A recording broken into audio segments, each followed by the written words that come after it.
시청자 여러분 안녕하십니까? KNN 뉴스아이 시작합니다. 주말인 오늘 장맛비가 그치고 후텁지근한 날씨가 이어졌습니다. 곳곳에서 여름을 대표하는 꽃인 수국을 보려는 인파가 몰렸는데요. 이제 본격적인 장맛비는 수요일부터 다시 내릴 전망입니다. 이태훈 기자가 취재했습니다. 경남 진주 월화산에 있는 산림휴양시설. 물감을 풀어놓은 듯 형형색색의 수국이 만개했습니다. 수국은 한 폭의 수채화를 연상케 하며 영롱한 분위기를 자아냅니다. 흰 거, 빨간 거 이 종류를 알았는데 여기 오니까 너무 다양하게 많고 종류도 많고 꽃 모양도 너무 다양하고 해서 너무 즐겁고 오늘 행복합니다. 이곳에 식재된 수국만 무려 만여 그루. 나들이 객들은 저마다 수국을 배경으로 추억 쌓기에 한창입니다. 보시는 것처럼 숲길을 따라 펼쳐진 수국이 화려한 자태를 뽐내며 절정을 이루고 있습니다.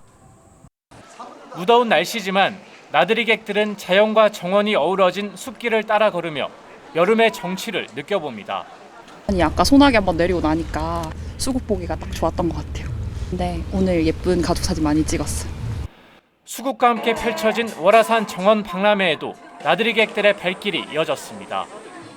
오늘 부산 경남은 장맛비가 소강 상태를 보이며 후텁지근한 날씨가 이어졌습니다.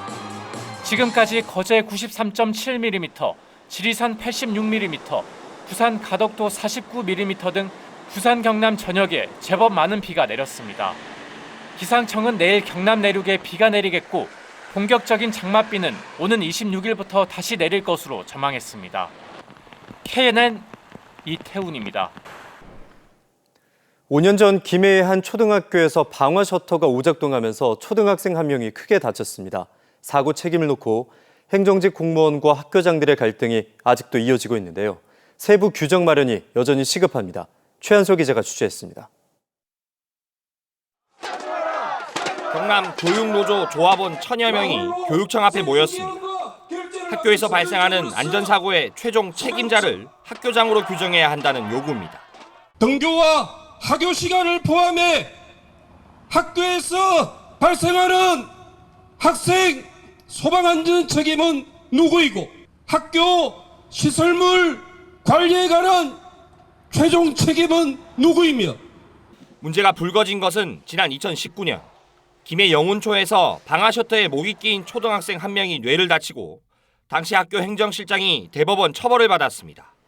소방안전관리 책임자는 학교장이 선임하도록 되어 있어서 학교장은 책임 소재를 피했습니다. 중대재해처벌법이나 산업안전보건법은 학교 안에 어른 노동자들에 대해서는 굉장히 강화되고 있습니다. 그런데 우리 학생 소방안전에 대한 문제를 6, 7급 일반직 공무원에 전가되고 있어서 학교 시설물 안전관리에 있어서 학교장의 책임과 의무를 강화해야 한다는 지적이 나옵니다. 경남도 교육청은 관련 규정에 따라 학교장이 자신을 책임자로 선임할 수도 있고 다른 사람을 선임할 수도 있는 상황이라며 이 내용을 바꾸지 않는 한 교육청 차원의 추가 조치는 어렵다는 입장입니다. 5년 동안 사고 책임 소재에 대한 갈등만 이어지는 가운데 도교육청이 이에 대한 결론을 빨리 내려야 한다는 목소리도 높습니다. KNN 최한솔입니다. 글로벌 금융 허브가 되기 위해선 말 그대로 세계 곳곳에서 기업과 인재들이 도시로 모여들어야 합니다. 부산과 인구가 비슷한 두바이가 이미 세계 속에서 글로벌 금융 허브가 됐다는 점에서 시사하는 바가 큰데요. KNN 글로벌 허브 도시 특별법 기획. 오늘은 두바이가 금융 허브가 될 수 있었던 이유와 부산이 나아갈 방향을 표준규 기자가 보도합니다. 2004년 설립된 두바이 국제금융센터 DIFC는 그 자체가 하나의 도시입니다. 국제금융 프리존으로 현재 42,000명이 일하는데 최근 3년 만에 2배로 증가하는 등 빠르게 성장하고 있습니다. 세계 10대 금융센터 가운데 하나로 런던과 뉴욕, 홍콩, 도쿄 등 여러 금융센터에 맞춰 다양한 시간대로 운영됩니다. 세계 최고의 금융기업들이 모인 데는 세제 혜택, 세금 자체를 받지 않은 정책이 가장 큰 몫을 했습니다. 기본적으로 영세율을 되게 오래 유지를 해서 이제 전 세계 금융이나 기업들의 이제 조세회 수단으로서의 역할을 많이 오랫동안 했고 기업 비즈니스에서 1등의 세계라는 게 있잖아요. 한번 그 구축 효과가 이루어지면 주변에서 아무리 2, 3등이 쫓아오려고 해도 쉽지 않듯이. 또 다른 혁신적인 유인책 가운데 하나가 바로 소유권입니다. 두바이는 외국인 투자 지분을 49%까지로 제한하는 대부분의 국가와 달리 최근 100%까지 허용하기 시작했습니다. 일단 우수한 금융기관만 유치하면 낙수 효과로 도시와 산업 모두 발전할 수 있다는 데 초점을 맞췄습니다. We did a lot of reforms in terms of the environment of doing business. One of the major reforms that happened 3 years ago is allowing 100% ownership within the whole city of Dubai. The whole purpose of this is really to have Dubai as a global trading and business hub. 하지만 부산은 2004년 경제자유구역에 2009년 금융중심지로도 선정됐지만 세제 혜택이나 규제 특례는 제한적입니다. 이렇다 보니 1986년부터 영업해온 일본 야마구치 은행이 지난 5월 폐점할 만큼 경쟁력은 오히려 약화됐습니다. 때문에 금융 허브를 위해서는 특별법을 통해 두바이 같은 환경을 조성하는 것이 시급하다는 목소리가 높습니다. 금융신산업의 육성과 글로벌 기업들의 유치를 전폭적으로 지원할 수 있는 금융특구를 내용을 담고 있습니다. 거기에는 특구를 운영할 수 있는 전담 기구를 운영하면서 입주할 기업들에게 원스톱 서비스를 할 수 있는 센터를 운영합니다. 부산시는 22대 국회에서 특별법이 통과되는 대로 금융허브를 위한 특례 혜택들을 구체적으로 추진할 방침입니다. 두바이를 벤치마킹해 국제금융 중심 도시로 도약하려는 부산시의 큰 그림이 글로벌 허브 도시 특별법을 통해 얼마나 속도를 더할 수 있을지 주목됩니다. 두바이 현지에서 KNN 표준규입니다. 유아를 대상으로 한 영어학원에서 7세 여아를 상대로 한 성추행 사건이 벌어졌다는 KNN의 보도 이후 부산교육청이 외국인 강사 등록학원 특별 점검을 실시했습니다. 하지만 현장 조사를 진행한 곳은 일부에 그치면서 실효성이 떨어진다는 지적입니다. 하영권 기자입니다. 지난달 22일 전국 최대 규모 유아 대상 영어학원의 30대 미국인 강사 A씨는 7세 여아를 성추행했습니다. A씨는 3개월짜리 관광비자로 입국해 불법 채용된 상태였습니다. 최근 열린 부산시의회에선 교육청의 관리가 허술한 것 아니냐는 지적이 이어졌습니다. 외국인이라 해서 그냥 그대로 채용을 한다거나 하는 그런 예가 지금까지는 상당히 많은 걸로 알고 있는데 앞으로 거기다 강사 채용하는데 어떻게 할 거예요? 이번 기회로 계속적으로 학원에 대한 저희가 점검을 하도록 하겠습니다. 부산시 교육청은 지난달 29일부터 지난 7일에 걸쳐 외국인 강사를 채용한 관내 영어학원 525곳에 대해 특별 점검을 실시했습니다. 점검 결과 525곳 가운데 16곳이 무자격 강사 채용과 학원 명칭 표시 위반 등으로 적발됐습니다. 성추행이 발생한 유아 대상 어학원에서는 무자격 강사 채용이 한 건 더 확인됐습니다. 하지만 지도 점검의 실효성은 의문입니다.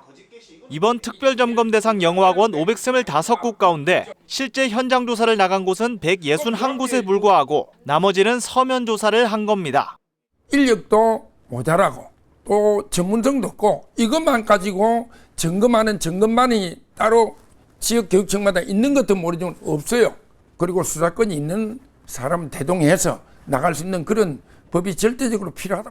해운대 교육지원청의 경우 5,400여 곳의 학원을 직원 6명이 도맡는 등 촘촘한 관리 감독이 어려운 가운데 학원법 개정 등 제도 개선의 목소리가 커지고 있습니다. KNN 하영광입니다. 국토부의 민관협력 지역상생협약 사업에서 부산 영도구의 영블루밸리가 선정돼 국비 50억 원을 확보했습니다. 이번 영블루밸리 사업은 모모스 커피와 삼진 어묵 등 지역에서 활동한 20여 개 업체가 복내나루 친구들을 구성해 복내동 지역 활성화를 추진하는 것이 핵심으로 국비 50억 원을 포함해 3년 동안 111억 원이 투입될 예정입니다. 미래의 K-팝 스타를 발굴하기 위한 청소년 오디션이 경남 거제에서 열렸습니다. 거제시 문화예술재단이 주최하고 장묵예술중학교 등이 주관해 올해 처음으로 열린 미래 K-팝 스타 발굴 프로젝트 인 거제는 경남 지역에서 참가한 청소년 300여 명 가운데 20개 팀이 본선 무대에 올라 경연을 펼쳤습니다. 경남 밀양시가 일손이 부족한 농번기 외국인 계절 근로자들을 농촌에 배치해 인력난을 극복하고 있습니다. 현재 밀양에는 560여 명의 외국인 계절 근로자가 280개 농가에서 일손을 돕고 있으며 각 농가마다 1명에서 5명이 근무하고 있습니다. 시는 통역이 가능한 언어소통 도우미 등을 단기 채용해 외국인 근로자와의 소통을 강화하고 있습니다.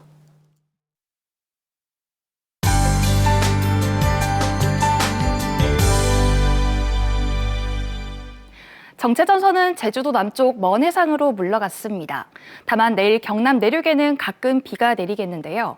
예상 강수량은 5에서 10mm로 적겠고 퇴근길 무렵이면 모두 그치겠습니다. 이들 지역에 계신 분들은 작은 우산 하나 챙겨주시기 바랍니다.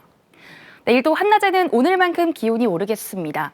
폭염 수준의 심한 더위는 없겠지만 습도가 높아서 체감온도는 기온보다 2도에서 3도가량 더 높겠습니다. 또 부산 서쪽 지역은 낮 동안 자외선 지수가 위험 단계까지 치솟겠습니다. 이 정도면 수십 분 이내에도 피부 화상을 입을 수 있기 때문에 자외선 차단에 각별히 신경 써주셔야겠습니다. 수도권은 내일 아침에 비가 그치겠고 그 밖의 지역은 비가 오락가락 내리겠습니다. 서쪽 지역은 황사의 영향권에 들겠습니다. 내일 아침 기온은 21도 안팎에서 출발하겠고 낮 기온은 진주와 사천이 29도, 합천은 30도까지 오르겠습니다. 경남 중부 지역의 낮 기온은 창원이 29도, 거제 27도, 밀양과 창녕은 30도까지 오르겠습니다. 부산의 한낮 기온은 27도, 김해는 30도로 평년 기온을 약간 웃돌겠습니다. 바다의 물결은 동해 먼 해상에서 최고 3m까지 높게 일겠습니다. 또 내일부터 동해안으로는 너울이 밀려들겠습니다. 본격적인 장마는 수요일 밤에 부산과 남해안부터 시작돼서 다음 주 중반까지 길게 이어지겠습니다. 날씨였습니다.